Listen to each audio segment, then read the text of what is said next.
ஞாயிறு. கட்டிடக்கலை. பொறியாளர் எதற்கு? கொத்தனாரே போதுமே என்பது நிறைய மனிதர்கள் எண்ணம்.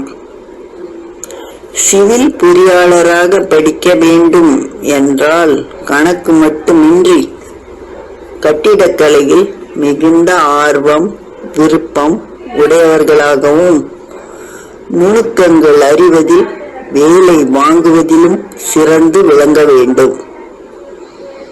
கொத்தனார் அனுபவ அறிவு உடையவர்கள். பல கட்டிடங்கள் செய்து நிறைய நுணுக்கம் தெரிந்தவராக இருப்பார்கள்.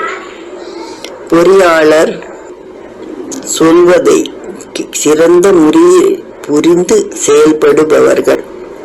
கம்பி கட்டுவது முதல் எல்லாம் அறிந்தவர் பொறியாளர்.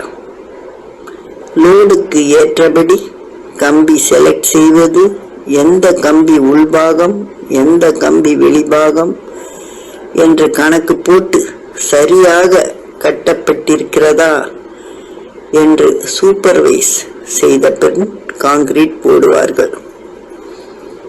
இப்போதெல்லாம் மணலுக்கு பதில் எம்சாண்ட் போடுகிறார்கள்.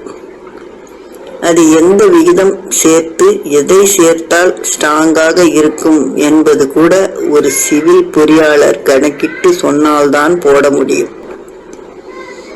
நேரு அவர்கள் சிவில் பொறியாளர்கள் தான் நாட்டை உருவாக்குகிறார்கள் என்று சொல்லியிருக்கிறார்கள். உடையவன் உழைக்காவிடில் உழைப்பு முழம் கம்மி என்று ஒரு பழமொழி உண்டு. ஒரு சிவில் இன்ஜினியர் நடத்தும் கம்பெனியில் பில்டிங் வாங்கி இல்லை கட்டுவதை வாட்ச் பண்ணுங்கள், வித்தியாசம் தெரியும்.